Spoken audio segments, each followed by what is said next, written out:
Herzogin Ludovica in Bayern. Die meisten kennen sie nur als Magda Schneider, als die liebenswerte Mutter aus den alten Sissi-Filmen. Doch die echte Ludovica war anders, bodenständig, Mutter einer ganzen Kinderschar. Und doch tief unglücklich. Wer war sie wirklich und was wurde aus Sissis Schwestern und ihren Brüdern?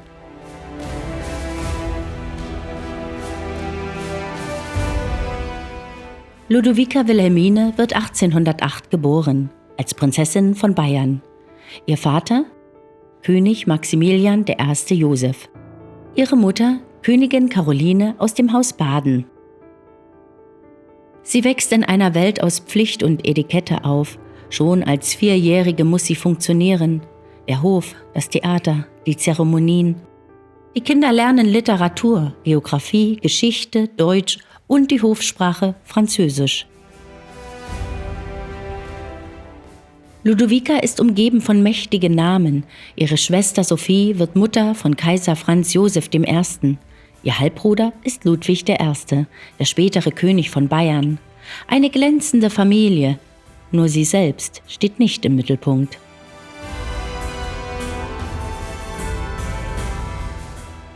(1824) reist Ludovica nach Wien, zur Hochzeit ihrer Schwester Sophie. Dort begegnet sie einem Mann, der sie nie wieder ganz loslassen wird. Dom Miguel von Braganza, der portugiesische Prinz im Exil. Zwischen den beiden entsteht echte Zuneigung. Viele Jahre später sagt Ludovica zu ihrer Enkelin Amélie: „Ich war seine erste anständige Liebe." Miguel hält in Wien um ihre Hand an, doch Ludovicas Vater lehnt ab. Ein Prinz, der daheim einen Aufstand gegen den eigenen Vater angezettelt hat. Zu gefährlich. Ihre Mutter Caroline sieht das anders. 4 Jahre vergehen, Miguel kehrt zurück, diesmal als König von Portugal. Und er verliert keine Zeit. Er hält ein zweites Mal um Ludovicas Hand an. Doch der Bote kommt zu spät. Der Brief erreicht den Tegernsee 5 Tage, nachdem Ludovica bereits einen anderen Mann geheiratet hat. Die Familie sagt ihr nichts. Ursprünglich war Ludovicas jüngste Schwester Maximiliane für Herzog Maximilian in Bayern vorgesehen, doch sie stirbt früh. An ihrer Stelle wird nun Ludovica gegen ihren Willen mit Max verlobt. Auch er ist nicht begeistert, aber die Verbindung ist politisch günstig, also fügen sich beide. Am 9. September 1828 heiraten sie am Tegernsee. Ludovica groß mit üppigem Haar und strahlend blauen Augen. Max schlank mit eigenwillig grünlich-braunen Augen. Ein schönes Paar nach außen. Doch innerlich könnten sie kaum verschiedener sein. Ludovica ist nüchtern, pflichtbewusst und gewissenhaft. Max ist eine Künstlernatur. Er liebt Musik, spielt Zither, komponiert und liebt die Freiheit mehr als Etikette. Sie sucht Ordnung und Ruhe. Er sucht Geselligkeit und Extratouren. Schon kurz nach der Hochzeit gesteht Max, er habe sie nur aus Angst vor seinem strengen Großvater geheiratet. Ludovica verbringt ihren ersten Hochzeitstag vom Morgen bis zum Abend in Tränen. Max bleibt zeitlebens untreu, Affären, Launen, manchmal sogar Züge unglaublicher Tyrannei, schreibt ihre Schwester Sophie. Einmal packt er eine Tochter bei einem Streit so heftig, dass es die Familie erschüttert. Ludovica reagiert verletzt. Sie zieht sich zurück, redet tagelang kein Wort mit ihm und wird dafür von ihrer eigenen Schwester kritisiert.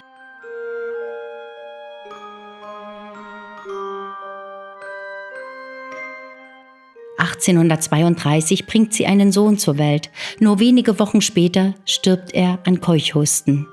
Der Verlust stürzt Ludovica in ihre erste große Krise. Sie wird apathisch, versinkt in eine Depression.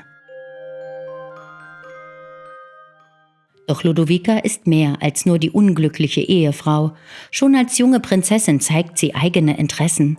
Sie zeichnet, liebt Botanik und teilt mit ihrem Vater die Begeisterung für Pflanzen und Gewächshäuser.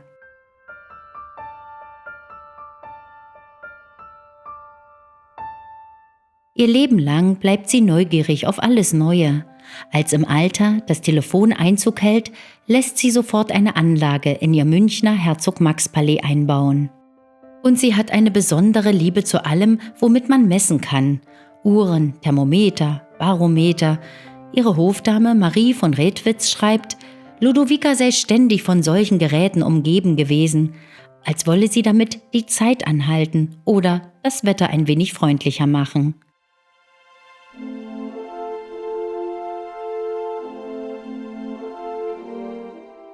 (1834) kauft Herzog Max große Ländereien am Starnberger See, darunter Schloss Possenhofen. Für Max ist es nur ein Besitz, für Ludovica wird es ein Ort zum Durchatmen.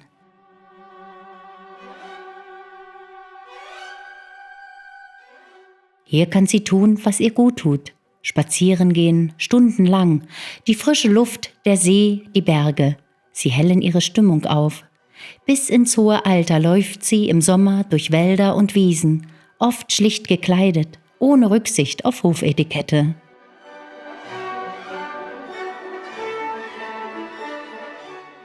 Auf dem Heimweg klopft sie gern an die Fenster der Nachbarn, die schon beim Abendessen sitzen. Im Schloss reißt sie Türen und Fenster auf. Sie will Licht, Luft, Natur, auch im Haus. Im Winter muss die Familie zurück nach München, weil Possenhofen kaum beheizbar ist. Aber jedes Frühjahr zieht es Ludovica so früh wie möglich wieder an den See. Im November 1857 schreibt sie an eine Freundin, kurz vor der Abreise in die Stadt. Der Blick auf See und Berge sei selbst mit Schnee und Eis schöner als alles, was sie in ihrem Palais habe. Trotz aller Spannungen bringt Ludovica 10 Kinder zur Welt. Ein Baby erstickt bei der Geburt, ein weiteres verliert sie während der Schwangerschaft. 9 Kinder wachsen auf, nur einer ihrer Söhne stirbt früh. Ihre Kinder heißen Ludwig, Wilhelm, Helene, Elisabeth, Karl Theodor, Marie, Mathilde, Sophie Charlotte und Max Emanuel. Und Ludovica liebt Kosenamen. Aus Ludwig wird Louis, aus Karl Theodor Gackel, aus Max Emanuel Mapperl, aus Mathilde Spatz, aus Helene Lenzer und aus Elisabeth Sissi. Ihre Schwestern tadeln sie dafür. Ludovica lächelt nur darüber. Später erzählt sie gern, welche Missverständnisse ihre liebevollen Spitznamen ausgelöst haben. 1853 reist Ludovica mit ihren Töchtern Helene und Elisabeth zum Geburtstag ihres Neffen Kaiser Franz Josef nach Bad Ischl. Dort geschieht das, was die Geschichte verändern wird. Der Kaiser verliebt sich nicht in die älteste Tochter, sondern in die jüngere, in Sissi. Nach 2 Tagen hält er um ihre Hand an. Aus der 15-jährigen Herzogin in Bayern wird über Nacht die Verlobte eines Kaisers. Ludovica ist nicht vom Glanz der Krone geblendet. Sie ist besorgt. Noch am Tag der Verlobung schreibt sie, es sei ein ungeheures Glück, aber eine so wichtige, ja schwere Stellung. Ihre Tochter sei noch so jung, so unerfahren. Sie hofft, man werde Nachsicht mit ihr haben und sie sagt offen, Sissi besteige den Thron förmlich von der Kinderstube weg. Ludovica erkennt sehr klar, dass ihre sensible, schüchterne Tochter unter dieser Last leiden könnte. Doch was wurde aus Sissis Geschwistern?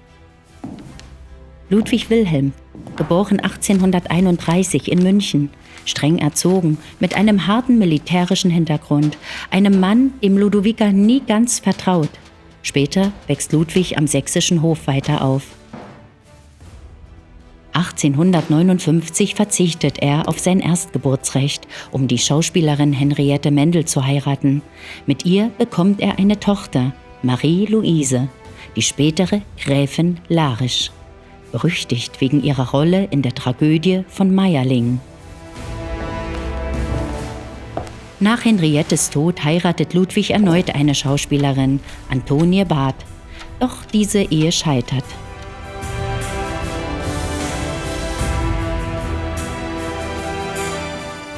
Wilhelm Karl wird 1832 geboren und stirbt ein Jahr später als Säugling. Sein Tod trifft Lodovica tief und verdunkelt ihre Stimmung über Monate. Helene, Nene, gilt als nicht hübsch. Tanten und Verwandte äußern sich gnadenlos. Ihr Charakter ist schwierig, manchmal macht sie der Mutter das Leben schwer. 1853 begleitet sie Sissi nach Ischl. Die Legende behauptet, Franz Josef sei eigentlich für sie bestimmt gewesen, doch dafür gibt es keine Belege in den Familienbriefen. Helene bleibt lange unverheiratet. Mit Anfang 20 gilt sie schon als alte Jungfer. Doch durch Ludovicas Vermittlung lernt sie Erbprinz Maximilian von Thurn und Taxis kennen. Er ist sofort beeindruckt. Trotz Standesbedenken kommt die Ehe zustande. 1858 wird in Possenhofen geheiratet und es wird wohl die einzige wirklich harmonische Ehe aller Schwestern. Elisabeth wächst eng mit Helene auf. Ihre englische Gouvernante prägt beide so sehr, dass sie bis ins Alter Englisch als Geheimsprache benutzen. Später wird Elisabeth zur Kaiserin von Österreich, zur berühmten Sissi. Ihr Verhältnis zu den Geschwistern ist anfangs gut, kühlt im Laufe ihres Lebens aber ab. Eine der engsten Bindungen bleibt zu ihrem Bruder, Karl Theodor. Er tritt früh in die Armee ein, kämpft 1870-71 im Deutsch-Französischen Krieg und wird General der Kavallerie. Dann wendet er sich einem ganz anderen Weg zu. Er studiert erst Geisteswissenschaften, dann Medizin, promoviert 1880 und wird Augenarzt. In München gründet er die Augenklinik Herzog Karl Theodor, führt über 5000 Staroperationen durch und behandelt unzählige Patienten. Ein ungewöhnlicher Weg für einen Wittelsbacher. Mit 17 wird Marie 1859 mit Kronprinz Franz von Neapel verheiratet. Die erste Trauung findet in München statt, ohne Bräutigam. Erst in Bari und Neapel sieht sie ihn wieder. Marie wird Königin eines Königreichs, das politisch bereits dem Untergang entgegengeht. Später kehrt sie nach Bayern zurück mit einer komplizierten privaten Geschichte. Aber in Ludovicas Armen findet sie immer Schutz. Mathilde, geboren 1843 in Possenhofen, ist zart und sensibel. Daher ihr lebenslanger Kosename Spatz. Sie steht ihrer Schwester Marie besonders nahe. 1861 heiratet sie Graf Ludwig von Trani, den jüngeren Bruder von Maries Gemahl. Sie lebt lange Zeit in Italien und Rom. Gerüchte über eine Affäre begleiten sie, doch Ludovica hält zu ihr, ohne zu wanken. 1867 bringt sie ihre einzige Tochter zur Welt, Maria Theresia, genannt Maddie. Sophie wächst in Possenhofen auf und ist eng mit Ludwig von Bayern befreundet, dem späteren König Ludwig II. Beide teilen ihre Liebe zu Richard Wagner und zur Natur. Sophie musiziert für ihn, begleitet ihn. Die Beziehung wird enger, bis Ludovica Klarheit will. Meint der König es ernst? Ludwig ist innerlich zerrissen und zieht sich zurück. Ludovica verbietet den Kontakt, doch Sophie und Ludwig schreiben sich heimlich weiter. 1867 verloben sie sich schließlich doch. Aber Ludwig verschiebt die Hochzeit mehrfach. Unsicher, gefangen zwischen Gefühl, Pflicht und seiner heimlichen Liebe zu Männern. Am Ende löst Sophie, unterstützt von ihrem Vater Max, die Verlobung. Eine Verbindung zerbricht. Sophie bleibt eine der tragischen Figuren der Familie. Max Emanuel liebt das Militär. Im Krieg steht er in größter Lebensgefahr, wie Ludovica schreibt. Nebenbei komponiert er kleine Klavierstücke und Lieder. 1875 heiratet er Amelie von Sachsen, Coburg und Gotha. Trotz ihrer eigenen unglücklichen Ehe bleibt Ludovica für ihre Kinder und Enkel der feste Anker der Familie. Als ihr Sohn Karl Theodor, der Augenarzt, seine Frau verliert, nimmt sie die kleine Amelie bei sich auf. Zwischen Großmutter und Enkelin entsteht ein enges, stilles Vertrauen. Amelie beschreibt sie später so: wahrheitsliebend, nüchtern, mit trockenem altbayerischem Humor, streng religiös, pflichtbewusst, gewissenhaft, voll Liebe zu ihren Kindern, Enkeln und zu ihrer bayerischen Heimat. Sie ist eine echte Dame, ohne jemals hochnäsig zu wirken.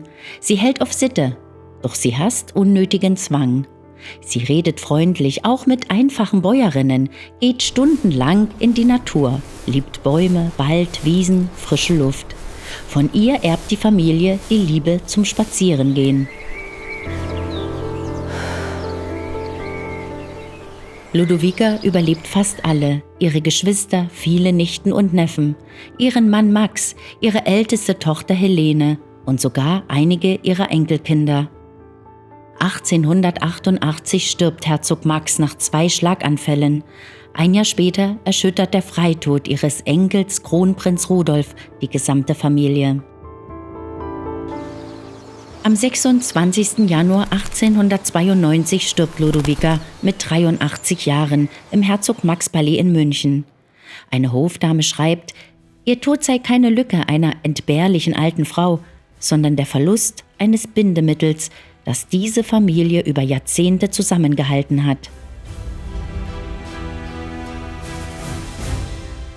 So bleibt Herzogin Ludovica in Bayern in Erinnerung.